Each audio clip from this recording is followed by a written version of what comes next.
Sí, Ya empezamos. Lo que vamos a hablar es de hemorragia en la segunda mitad del embarazo. Dentro de las causas más frecuentes de la hemorragia de la segunda mitad del embarazo, tenemos lo que es desprendimiento prematuro de placenta normoinserta, placenta previa, vasa previa y lo que es rotura uterina. Vamos a ir hablando de cada uno. Vamos a empezar con lo que es placenta previa. La placenta previa es la implantación y desarrollo de la placenta en el segmento inferior del útero, donde la placenta se encuentra cerca o incluso cubriendo el orificio cervical interno. Ojo, la placenta se forma a partir de las 12 semanas de gestación. Antes se llama corium. Muchas veces vamos a ver nosotros en distintos informes ecográficos que nos ponen, ¿no? Corium de inserción baja. Corium ocluye el OSI o ocluye el orificio cervical interno. Pero le llaman corium porque todavía no se puede llamar placenta hasta las 12 semanas. Entonces, sin embargo, hay algunos que ponen, ¿no? 7 semanas, hematoma retroplacentario. Y está mal, porque sería un hematoma retrocorial, amenaza de aborto. ¿Estamos? ¿Por qué, doctor, antes de las 12 se llama así corium y por qué después de las 12 se llama placenta? Porque las 12 semanas recién es cuando se forma el sincitio y citotrofoblasto. Recién a esa edad gestacional se forman ambos y recién a esa edad gestacional se puede catalogar como placenta. Sin embargo, el diagnóstico definitivo de placenta previa nosotros lo hacemos a partir de las 28 semanas, porque hasta las 28 semanas, si tuviéramos una placenta previa marginal, ¿no es cierto?, se puede subir, por decirlo de alguna manera, y alejar del OSI y pasar a ser una placenta de inserción baja y de ser una placenta previa. Y esa subida de la placenta yo la puedo esperar hasta las 28 semanas. Por eso que el diagnóstico definitivo de placenta previa lo hacemos a las 28 semanas. Ahora, si yo tengo un diagnóstico que me pone placenta ocluye el OSI en su totalidad a las 22 semanas, yo sé que va a ser bien difícil que suba, ¿no es cierto? Entonces ya podría ir haciendo el diagnóstico de placenta previa o esa paciente se va perfilando hacia el diagnóstico de placenta previa definitivamente sin ninguna modificación. La mayoría de las placentas previas no tienen una etiología específica. Ojo, hay factores de riesgo para placenta previa. Es raro ver una placenta previa en una primeriza, es raro. Generalmente se da en pacientes que tienen antecedentes de varios grados, o sea, pacientes que se han provocado el aborto en varias repeticiones o que han tenido abortadoras recurrentes, abortos incompletos que han ameritado múltiples legrados, pacientes con cicatrices uterinas, ya sea por miomectomías o por cesáreas, ¿no es cierto? Porque en las cesáreas anteriores tienen el riesgo de que la placenta se implante sobre la cicatriz y la cicatriz es a nivel del segmento, está pegada al óseo o relativamente cerca al óseo, a unos 3, 4 centímetros, hasta 5, donde se forma el segmento. Y eso también va a condicionar la placenta previa. Sumándole el otro factor de riesgo, que si la placenta se implanta sobre la cicatriz anterior del útero, puede penetrar a través de la pared del útero y llevarme a un acretismo placentario, condicionando incluso mayor la hemorragia. Multíparas, bueno, y gestaciones con placentas de gran tamaño, embarazos múltiples, claro, 2 productos dicoriónicos, diamnióticos, cada uno con su placenta, cada uno con sus bolsas. Generalmente uno de los 2 fetos puede tener la placenta hacia la parte de abajo pegado al cuello. Desde el punto de vista de patología, se caracteriza por haber una tardía aparición de la capacidad de fijación del trofoblasto. La capacidad de fijación al endometrio está disminuida, por eso sangran durante el trayecto, durante el tiempo de la gestación. Mientras más edad gestacional tiene el producto, mayor es el riesgo de hemorragia, mayor el riesgo de muerte fetal y mortalidad materna. Generalmente van con placentas de gran tamaño, pero son delgadas y de forma irregular. También presentan cotiledones atróficos y está también con membranas gruesas, frágiles y rugosas. Eso más esto va por anatomía patológica. En este gráfico quiero que tengan bien en cuenta la diferencia entre los conceptos. Tenemos lo que es la placenta de inserción baja, la placenta previa marginal, la placenta previa parcial y la placenta previa total. De todas estas, la única que puede ser indicación de parto normal es una placenta de inserción baja. que yo puedo esperar a ver si sale con un parto normal. Pero ojo, depende de la edad gestacional. Definitivamente, la placenta previa marginal, la parcial y la total, si yo la tengo con un producto de 37 semanas, no hay forma de que den un parto normal, porque ese cuello va a dilatar, este cuello se va a abrir, ya se va a abrir hasta 10 centímetros y se va a encontrar con la placenta. Y esa placenta va a anteponer a la cabeza del bebé y me va a desencadenar una hemorragia. Pero sin embargo, una placenta de inserción baja, eh, con 25 semanas, 24 semanas, yo puedo esperar a que a las 28 semanas suba y se aleja del OSI más de unos 3 centímetros, ¿no es cierto? Entonces, eso me indica que a las 28, 29, 30 va a seguir subiendo más y se va a alejar del cuello y puedo intentar un parto normal. Pero si yo tengo el diagnóstico de placenta de inserción baja con 38 semanas, definitivamente no hay forma de que sea parto normal porque no tengo tiempo para esperar de que suba o se aleje del óseo y tendría que ser una cesárea. La diferencia entre la placenta previa marginal y la placenta de inserción baja, más que todo radica desde el punto de vista ecográfico. La placenta de inserción baja es aquella que se encuentra a 2 centímetros y medio por encima, o sea, la distancia, mejor dicho, entre la placenta y el OSI es más de 2,5 centímetros. Y en la placenta previa marginal, la distancia entre la placenta y el OSI es menos de 2,5 centímetros. Esa es la diferencia. ¿Quién te hace la diferencia entre la placenta de inserción baja y la placenta previa marginal? Te la hace el ecografista, al medir la distancia entre la placenta y el óseo.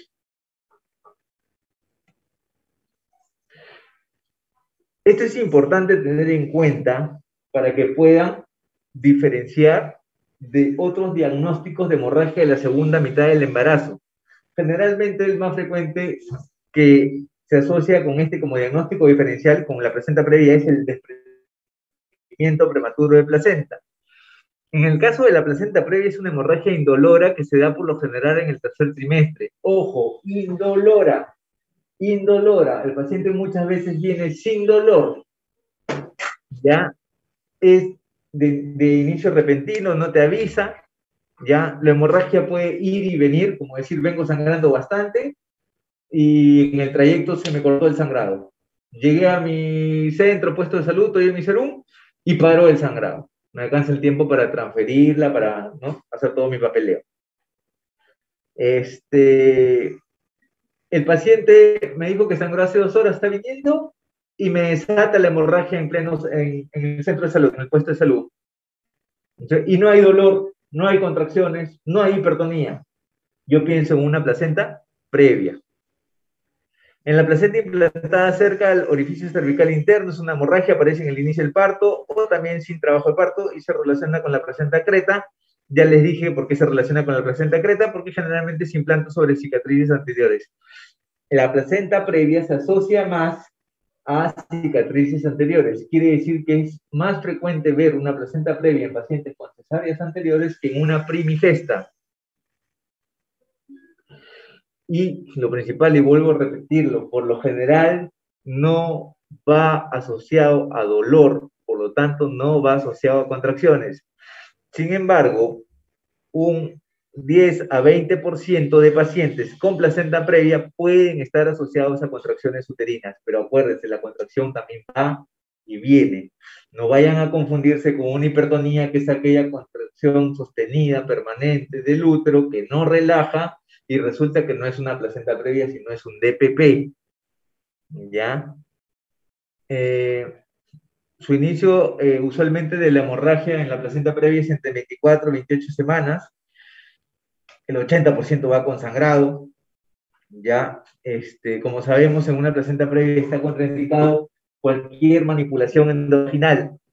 Por lo tanto, si ustedes tienen desde el primer trimestre una placenta que les pone el corion con 9 semanas, ocluye todo el orificio cervical interno, o a las 16 semanas les pone placenta, ocluye todo el orificio cervical interno, tienen que contraindicar las relaciones sexuales en esa gestante. Tienen contraindicado el tacto vaginal. Tienen contraindicado la especuloscopía. La ecografía transvaginal la pueden hacer mientras no hay sangrado, antes de las 12 semanas y con mucho cuidado. Después de las 12, el abordaje es vía abdominal y pueden llegar al diagnóstico también de placenta previa. Pero el diagnóstico de placenta previa es netamente ecográfico. El útero tiene un tono normal, ya les dije, no hay hipertonía, el bebé puede estar vivo, hay latidos cardíacos fetales normales. Si hacen especuloscopía, con mucho cuidado siempre y cuando no esté sangrando, pero no les recomiendo, ya les dije, ninguna manipulación endovaginal y el tacto vaginal está contraindicado. El diagnóstico es ecográfico, una ecografía simple, no necesitas Doppler para esta ecografía. El Doppler es para estudiar flujo sanguíneo, acá yo solo quiero ver ubicación placentaria. Si voy a pedir un Doppler a una placenta previa, es porque yo quiero ver si los vasos de esa placenta están penetrando a través de la cicatriz uterina hacia la pared del útero para despertar acretismo placentario, porque el Doppler me va a permitir ver esos vasos capilares de poco calibre que penetran en su vascularización hacia el miometrio. Entonces yo sé que esta paciente, aparte de tener el riesgo de la hemorragia de la segunda mitad del embarazo, me va a tener también el riesgo de la hemorragia postparto por acretismo placentario y puede acabar en una histerectomía. Entonces, para tenerlo claro, no es ecografía Doppler, es una ecografía simple para ver ubicación placentaria. El Doppler es un tipo de ecografía que me sirve siempre y cuando yo quiera estudiar vascularización, capilaridad, y la placenta previa se caracteriza por ser netamente ver posición placentaria, no vascularidad. Acá tenemos un gráfico de una ecografía abdominal, ya obstétrica, le llamamos así, donde vemos toda la placenta, todo esto es la placenta, todo esto que estoy marcando, todo, mi mano esté mal, se mueve todo lo que estoy moviendo con el mouse en la placenta y llega hasta acá, hasta el OSI. Este es el OSI. Esta línea es el cuello uterino y aquí está el OCE, orificio cervical externo, y aquí está el OCI, orificio cervical interno. La longitud normal de un cuello es de 3 a 3.5 centímetros. Y mi placenta está llegando hasta acá, pegadito al puntito donde empieza la línea del cuello, del OSI. Sería una placenta previa marginal. ¿Estamos? Perdón, una placenta previa parcial. Previa parcial. Previa parcial. La marginal era la que no me llega al OSI, está a menos de 2.5 centímetros. La inserción baja, la que está a más de 2.5 centímetros. Y la que me llega al OSI, pero no me lo cubre en su totalidad, pero llega al OSI, la parcial. Las decisiones ante una placenta previa. Si el feto es prematuro y no hay indicación para parto, en base a eso va una decisión. Si el feto se encuentra razonablemente maduro, si el paciente está en trabajo de parto, si la hemorragia es tan copiosa que exige parto a pesar de la inmadurez del feto, o condiciones en la paciente. A ver, les explico. Si yo tengo un bebé prematuro que me llega en trabajo de parto 5 centímetros con placenta previa, tengo que culminar la gestación sí o sí por preservar la vida de la madre. Y si ese bebé es prematuro, necesitará el apoyo de UCI neonatal. Más no puedo hacer. Lo que busco yo es no tener la mortalidad materna. Pero, si ese bebé prematuro me llega con una gestante con placenta previa, con sangrado, que va y viene y que en ese momento cede, yo le puedo pedir un control de hemoglobina, le puedo pasar sangre, le puedo pasar hemoderivados, le paso cloruro, tocolizo si hubiera contracciones, si no hubieran contracciones no la tocolizo, solo el reposo va a hacer que pare el sangrado, y le doy corticoide a este paciente para madurar el pulmón del bebé y mejorar el pronóstico de vida fetal. Lo que estoy tratando de decir con esta diapositiva es que la decisión que yo tome ante un gestante con placenta previa va a depender netamente del cuadro obstétrico que yo estoy recibiendo y las condiciones en las que estoy recibiendo la madre. Si es un sangrado que se autolimita con un bebé prematuro, puedo compensarla hemodinámicamente estable, pasarle sangre y madurar el feto. Pero si la tengo en trabajo de parto, es un feto en trabajo de parto prematuro y con una hemorragia que no cede, tengo que culminar gestación dándole prioridad a la vida de la madre y necesitaré el apoyo de UCI neonatal para el feto. y desgraciadamente no voy a tener el tiempo para madurar el pulmón del bebé. Porque como sabemos, cuando usamos corticoide para madurar el pulmón del bebé, este recién actúa 48 a 72 horas después de su última aplicación. Protocolos para madurar el pulmón del bebé que lo van a necesitar para su serum. El más usado, betametasona, 12 miligramos intramuscular cada 24 horas, 2 días. Y como les dije, reposo, coloco el endovenoso con una aguja 18, veo las funciones vitales, repongo la sangre, pido los análisis de rutina, el perfil de coagulación, porque acuérdense que cuando tengo una hemorragia, tengo el riesgo de acabar en un CID y me consumen los factores de coagulación, y por eso pido el perfil de coagulación para ver qué cosa voy a ir compensando. Porque acuérdense que si yo tengo una placenta previa que me ha perdido sangre, que se ha autolimitado, que estoy madurando el pulmón del bebé porque es prematuro, esa paciente va a acabar en cesárea. Es lo normal que si sangra en una cesárea son de 700, 800 centímetros cúbicos y voy a provocar más sangrado del que esta paciente ya ha ido teniendo durante los 9 meses de gestación por su placenta previa, ¿no es cierto? Entonces yo tengo que entrar a operar a este paciente pensando en lo que va a sangrar y saber en qué situación me encuentro, porque si yo no compenso con mis hemoderivadas, si no corrijo su perfil de coagulación, voy a tener problemas en el acto operatorio porque me voy a encontrar con un CID que lo estoy provocando quirúrgicamente porque la estoy haciendo sangrar más y voy a tener problemas durante la cirugía. Ahora vamos a pasar a la otra causa, que es el desprendimiento prematuro de placenta normoinserta. Es importante acá tener en cuenta este diagnóstico. Este diagnóstico del desprendimiento prematuro de placenta, el diagnóstico es clínico, no es ecográfico. Se asocia a muerte fetal y también a muerte materna. En teoría, ustedes, desde que el paciente con desprendimiento prematuro de placenta les llega a su nosocomio, tienen 10 minutos como máximo para culminar la gestación. Quiere decir que en este diagnóstico, al ser un diagnóstico clínico, no me pueden perder el tiempo pidiendo análisis de laboratorio ni pidiendo ecografías. Una vez que hacen el diagnóstico netamente clínicamente, llevan el paciente inmediatamente a sala. Y si estuvieran en su serum, solo activan la clave roja, pasan volumen,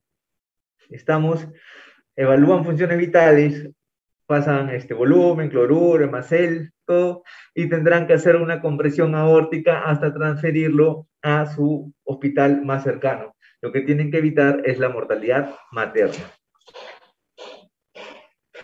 El diagnóstico de desprendimiento parcial o total de placenta normoinserta se hace después de las 22 semanas, antes del nacimiento del feto. Antes de las 22 semanas sería aborto. O amenaza de aborto si tuviera un hematoma retroplacentario. Pero después de las 22 semanas, un hematoma retroplacentario que viene a ser un desprendimiento parcial de la placenta o total, según el porcentaje del hematoma, se cataloga como DPP. Y acá está lo más importante. Tenemos 80% en cuanto a los DPPs que nos dan, como dicen los síntomas, ¿no? Sangrado, dolor, hipertonía. Pero hay 20% de DPPs ocultos, y esos son los más difíciles de diagnosticar y los que se asocian más a muerte materna. Y ojo, el sangrado oculto es que está dentro y no lo vemos salir por vagina. Y miren que es visible, sale por vagina. Entonces, si yo tengo una gestante de 37 semanas, 36, que me llega en mi serum a mi puesto centro de salud sangrando, yo al toque me acuerdo de mi clase de hemorragia de la segunda mitad del embarazo y digo, puede ser una placenta previa, puede ser un DPP, es primeriza, queda un poquito del lado de la placenta previa porque se asocia más a cicatrices uterinas, queda un poquito del lado de la rotura uterina porque no tiene cirugías anteriores, pero más me voy a un DPP. Pero no veo sangrado, entonces vámonos a este de acá, al que no veo sangrado. Pero palpo y encuentro hipertonía. Yo me acordé de mi clase y digo, hipertonía, esto es un DPP, pero ¿por qué no sangra? Probablemente sea un DPP oculto. ¿Cómo corroboraría de otra manera yo si en verdad estoy ante un DPP y no solo por la hipertonía? Si es una paciente que yo le he controlado y la he visto hace una semana o 2 semanas, encontré una altura uterina de 30 centímetros, hace un mes 30 centímetros, hace 2 meses 29, 28 centímetros, y justo en ese momento que me ha llegado y lo estoy evaluando, y aparte de la hipertonía, le encuentro una altura uterina de 38 centímetros, es un DPP. ¿Qué es un DPP? Un desprendimiento de placenta. Entonces yo les hago esta pregunta de examen para la residencia. ¿Cuál es el primer signo de desprendimiento de placenta después de un parto? La elevación y lateralización del útero. No es el sangrado, es la elevación y lateralización del útero. Entonces, si el útero se eleva y se lateraliza después de un parto, o sea, ya salió el bebé, cuando hablamos de un DPP, ¿qué va a pasar con el útero si la placenta se ha desprendido adentro, con producto adentro, y todavía no sale? Va a aumentar su tamaño ese útero. Por lo tanto, va a aumentar su altura uterina. Y si yo tengo hipertonía y aumento de altura uterina y no tengo sangrado, ¿ante qué estoy? Ante un DPP oculto. Probablemente ese feto fallezca, pero la madre no se me pueda morir. Activo mi clave roja y lo transfiero si estoy en mi serum. Si estoy en un hospital, lo meto inmediatamente a sala. El problema es el DPP oculto. El DPP con sangrado visible, no hay forma que lo diagnostiquen. Palpen el útero, palpen la barriguita de la madre, no dejen de hacerlo. Eso les va a dar gran información y les va a permitir tener un diagnóstico diferencial con placenta previa, porque ya les dije, si ustedes palpan esa hipertonía, ven sangrado, tienen que meter la sala y tienen 10 minutos, no van a perder el tiempo haciendo análisis de laboratorio, no van a perder el tiempo haciendo ecografías. ¿Estamos? Aproximadamente ocurre el 1% de los partos, quiere decir que al 1% de estudiantes le va a tocar un DPP en su serum, ¿ya? Así que tienen que estar atentos a esto. 30% de hemorragia en la segunda mitad del embarazo, incidencia 1 en 200-300. Las formas severas es de 1 en 500 y 750. En forma severa se refiere a aquel desprendimiento brusco, masivo, rápido. El desprendimiento puede ser un poquito lento, pero se da en un promedio de 10-15 minutos. Por eso digo que 10 minutos es lo que tienes para sacarlo. Hay masivos, abruptos, que son rápidos. ¿Ya? Se asocia a mortalidad materna del 5%, más va asociado a mortalidad fetal. El 70% ocurre en trastornos hipertensivos del embarazo. Claro, va de la mano con preeclampsia, pero ojo, cuando ya se dio el desprendimiento y ese paciente está sangrando por dentro, no necesariamente van a encontrar la hipertensión, más bien van a encontrar hipotensión porque se les está chocando. Así que tengan cuidado.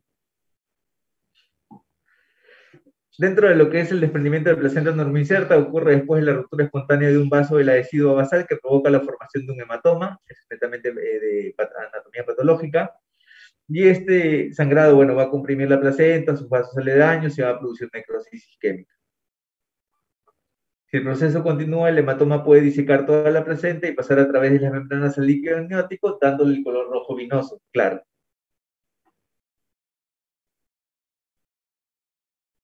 Y acá podemos ver en un corte lateral un útero con que se ha dado un DPP.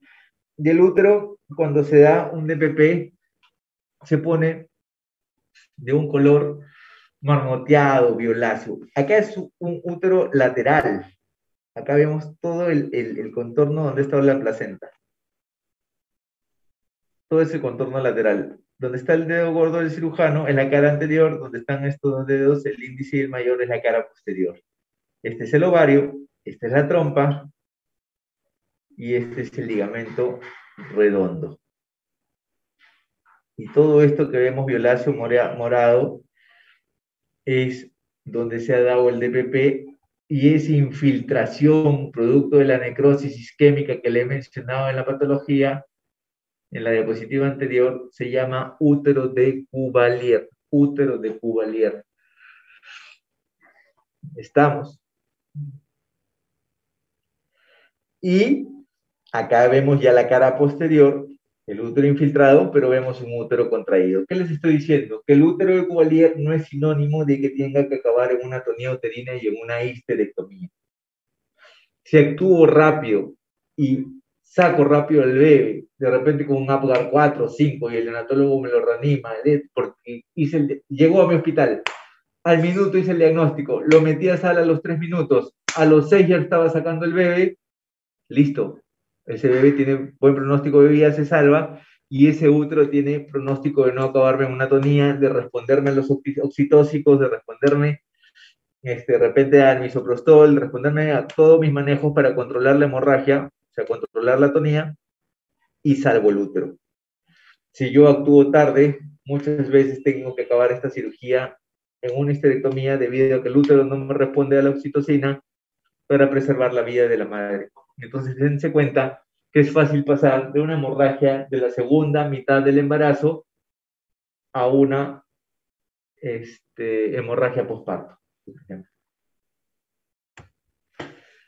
Desprendimiento prematuro de placenta no incierta, bueno, ojo, no es que se puede dar en cualquier paciente. Hay pacientes con factores de riesgo para hacerlo, con hipertensión, las pacientes con diabetes gestacional, accidentes de tránsito, por ejemplo, traumatismos, cordón umbilical corto y circular cordón, claro, un cordón umbilical corto va a ir fraccionando la placenta conforme el bebé va pasando por el canal del parto en un trabajo de parto. Producto de un cordón umbilical corto puedo acabar haciendo un DPP en el trabajo de parto o en el expulsivo.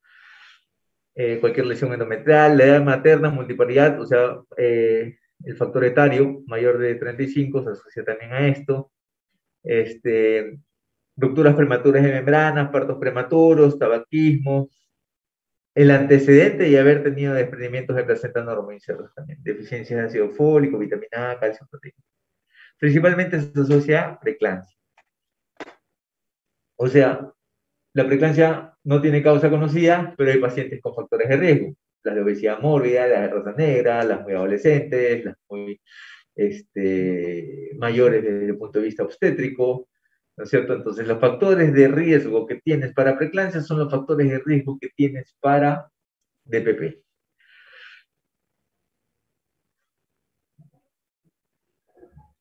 El diagnóstico, la hemorragia externa no guarda relación con el estado general del paciente. Eso es verdad.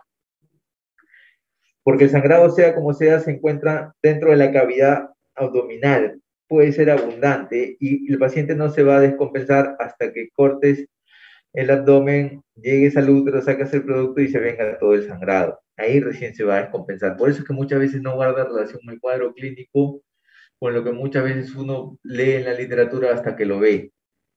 ¿Ya? Pero es una paciente que se encuentra medianamente compensada de que el sangrado se encuentra dentro y no necesariamente se exterioriza todo en las cantidades que está sangrando por dentro. Hay dolor uterino intolerable severo, lo que no hay en la placenta previa. Ojo, útero duro, doloroso, leñoso. La altura uterina no guarda relación con la edad gestacional porque aumenta, ya le dije, debido a la elevación y lateralización del útero. Hay un feto muerto, por lo general se asocia más a muerte fetal. Me puede llevar un trastorno de coagulación y shock rápido en progreso. Pues le dije porque el sangrado está siendo interno, no necesariamente se va a exteriorizar, pero cuando corta el útero para sacar el producto, ahí es donde se me va a descompensar. Quiere decir que mientras que yo voy entrando a este paciente a sala, ya mi personal me va ayudando pidiendo los hemoderivados respectivos a banco de sangre, porque si no va a pasar lo mismo que les dije con la placenta previa. La voy a terminar de arruinar en sala, porque en sala con la cesárea me va a sangrar 800, 700 centímetros cúbicos. Y si encima es un útero que no me responde, tengo que ampliar la cirugía a una histerectomía. Me va a sangrar más. Entonces, lo que yo tengo que evitar es el CID intraoperatorio y pasar hemoderivados. El DPP oculto se da en un 20% de los casos, no da sangrado externo y puede tener toda la placenta desprendida. Sus complicaciones son graves. El DPP externo es el 80%, da sangrado externo, generalmente es desprendimiento parcial y sus complicaciones son menos graves que en el oculto.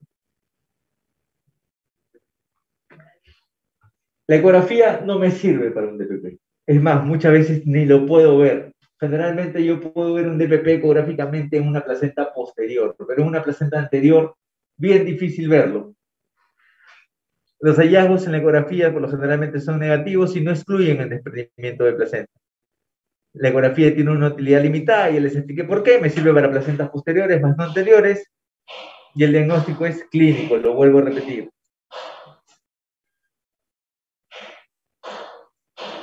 En este caso, si yo pienso en un DPP, puedo para asegurarme que el sangrado viene de adentro, hacer uso del espéculo y asegurarme que el sangrado no sea de cuello.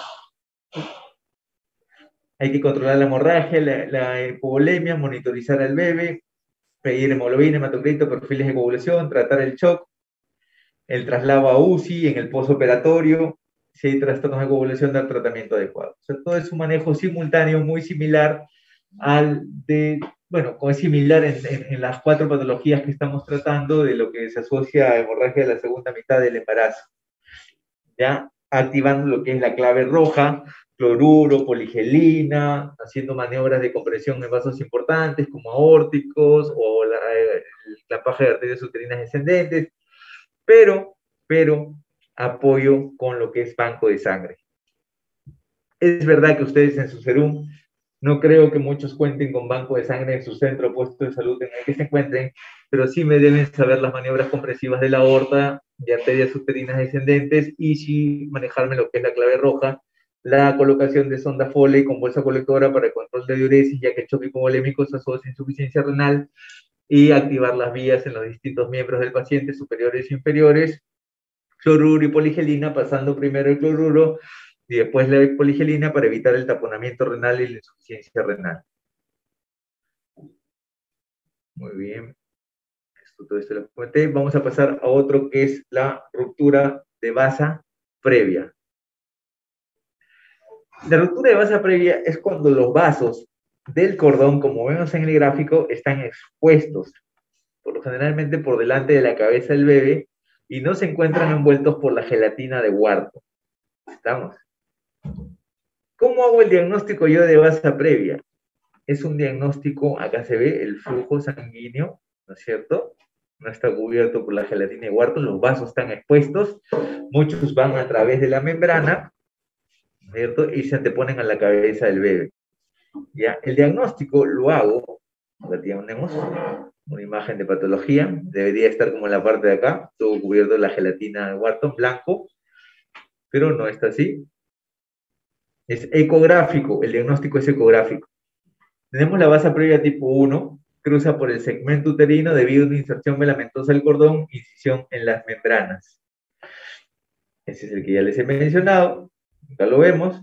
Y el tipo 2, que es aquel que se da entre la placenta y cruza por las partes fetales. Mira, esta es la misma placenta, pero estos vasos se encuentran entre ambas porciones de la misma placenta. Y ahí sí haríamos uso de la ecografía Doppler, porque queremos ver vascularización. Y así es como se ve un Doppler. Azul sangre venosa, rojo sangre arterial, la cabeza del bebé, el cuello, vaso. Acá se ve clarito el cuello, la placenta y vaso.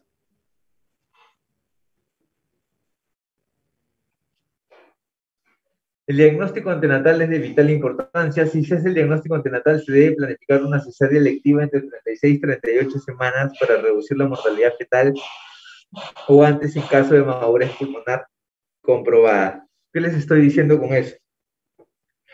Que si ustedes hacen el diagnóstico de una placenta previa o de una vasa previa con 28 semanas, con 29, y están en su serum, no se queden con la paciente, transfiéranla para que sigan sus controles en el hospital que le corresponde. Ya sabe muy bien que son pacientes, tanto la placenta previa como la vasa previa, que deben ser programadas para cesárea electiva entre 36 y 37 semanas. Es absurdo que pretendan llegar con una paciente que tiene estos diagnósticos hasta los 9 meses. No tiene ningún sentido, porque lo único que están haciendo es fomentar el riesgo de hemorragia, muerte fetal y muerte materna. La rotura uterina ya sería la cuarta causa de hemorragia de la segunda mitad del embarazo, generalmente asociada a pacientes con cirugías de útero como miomectomías o asociado a pacientes con cesáreas anteriores. Toda una paciente que tiene una cesárea anterior, menos de 16 meses para la literatura y menos de 2 años para los protocolos hospitalarios del Perú, tiene riesgo, si es sometida a una nueva gestación y empieza un trabajo de parto, de rotura uterina. Y si es cesárea anterior 2 veces, su riesgo aumenta mucho más independiente del periodo de intergenesia. También puede provocarse por traumatismos obstétricos, ¿no? Es un accidente que puede producirse durante el embarazo o frecuente durante el parto, grave repercusión sobre la madre y el feto, hay de forma espontánea, traumática y operatoria, ¿no? Tenemos rotura uterina completa e incompleta. La completa es que todo el grosor de la pared uterina se rompe en su totalidad y hay una comunicación con la cavidad abdominal. Y la incompleta es que abarca toda la pared uterina, pero no hay comunicación directa con la cavidad abdominal, el peritoneo permanece íntegro. En la completa nosotros vamos a palpar las partes fetales a través del abdomen y en la incompleta no necesariamente lo vamos a palpar. El paciente cuando está con rotura uterina, empezando una rotura uterina, tiene bastante dolor. Y el paciente llega quejándose de dolor, más sin embargo le evalúa, no encuentran necesariamente una hipertonía, ya, solo ven el dolor, pero no encuentran una hipertonía, por lo tanto su diagnóstico de DPP se aleja y está el desangrado, tienen su ecografía, no ven que hay placenta previa, pero sí saben que es una cesárea anterior 2 veces, entonces se van a dar cuenta que el útero cuando se está rompiendo duele un montón y una vez que se rompe en su totalidad deja de doler y el paciente está tranquilo. Muchas veces estos bebés están con membranas íntegras, palpan partes fetales, lo llegan a transferir y el bebé sale vivo porque estaba envuelto en sus bolsas. Pero si las bolsas se rompen, el pronóstico es malo y hay más riesgo de muerte fetal y muerte materna por el mismo sangrado. Cuando un útero se está rompiendo, vemos que hay una tensión de los ligamentos redondos. Eso es el signo de Frommel, tensión de los ligamentos redondos. Y cuando hay una tensión o una distensión del segmento, es el anillo de Bandt, el signo del anillo de Bandt, distensión del segmento. En pacientes con cesáreas previas y rupturas completas, bueno, pacientes con trabajo de parto, cesáreas anteriores, y hay una ruptura completa, hay que transferirla porque vamos a tener, supongamos que llegan expulsivos, cesárea anterior, reviso el segmento y encuentro una rotura en su totalidad, activo mi clave roja y transfiero al paciente. Y si encuentro solo una dehiscencia de la histerorrafia de 3 centímetros o menos, por lo general colapsan y se autolimitan solo. Pero igual no me voy a quedar con mi paciente si estuviera en el serum, igual lo tengo que transferir. Acá tenemos una rotura traumática, podemos ver un hematoma. Generalmente las roturas uterinas acaban en lo que es histerectomía. ¿Puedo salvar un útero? Sí, puedo salvarlo. Sí, supongamos estoy en el serum, en el hospital, en la guardia, me llega un paciente, cesárea anterior 2 veces, en expulsivo, sale el bebé, notifico que el útero está roto, paso inmediatamente a sala y reavivo mis bordes. Corto esta parte del útero roto, corto esta otra parte y lo afronto. Y puede ser que ese útero pegue y me responda a los oxitóxicos porque estoy actuando rápido. Pero es un útero que ya se rompió hace un determinado tiempo, media hora, 1 hora, ya la indicación es la histerectomía porque estos bordes, por más que los revive, no van a responder a una cicatrización adecuada, ni tampoco los receptores para oxitocina me van a responder de manera adecuada. Y activo mi clave roja. Dentro de los signos y síntomas de ruptura uterina voy a tener el dolor abdominal súbito, cede con las contracciones uterinas durante el trabajo de parto, hay una hemorragia vaginal o hematuria, hay signos maternos de shock, las partes fetales son fácilmente palpables a través del abdomen materno. Bueno, hay ausencia de latidos, muchas veces ya es difícil captarlo, a pesar, sin embargo, de eso puede haber, tampoco hay movimientos fetales, generalmente nos encontramos con un bebé ya muerto. En cuanto a lo que es el manejo, es el mismo que todas las patologías mencionadas anteriormente, ¿no es cierto? En cuanto a lo que es la clave roja y los hemoderivados. Lo que quiero mencionarles a ustedes como conclusión del tema es que dentro de lo que es las hemorragias de la segunda mitad del embarazo, tienen que tener claros los conceptos y no confundir con las hemorragias postparto. Ahora, sin embargo, sí es fácil pasarse de una hemorragia de la segunda mitad del embarazo a una hemorragia postparto. Segundo, tienen que revisar su clave roja antes de ir a su serum. ¿En qué consiste la clave roja? ¿Y qué limitaciones van a tener? Porque en el serum no van a encontrar con banco de sangre. ¿Qué cosa tienen que tener en su kit de parto?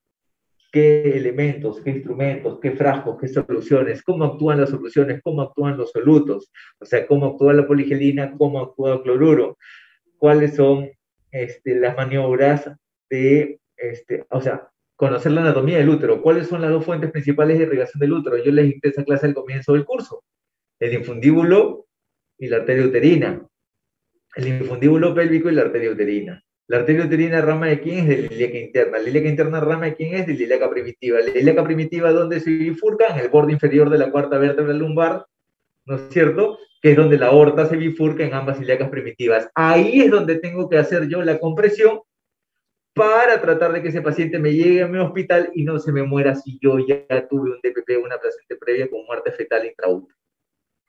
Todo lo que hemos venido desarrollando ahora, mi persona y los colegas, tiene un porqué. Hasta el curso de anatomía ayuda a entender qué momento tienen que actuar y por qué determinada maniobra. Muy bien, alumnos. ¿Alguna pregunta?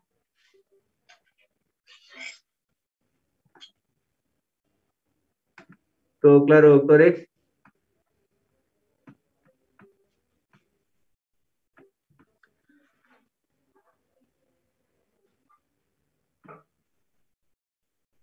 Doctora Álvarez, ¿todo claro?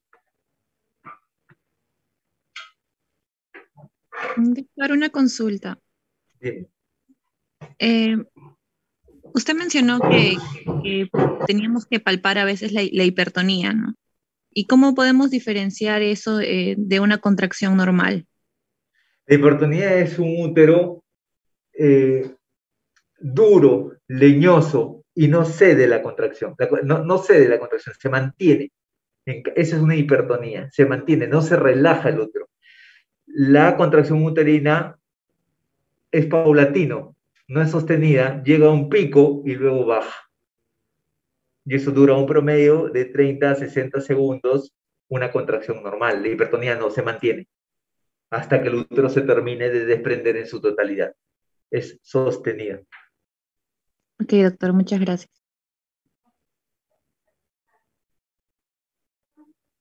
¿Alguna otra pregunta, doctores?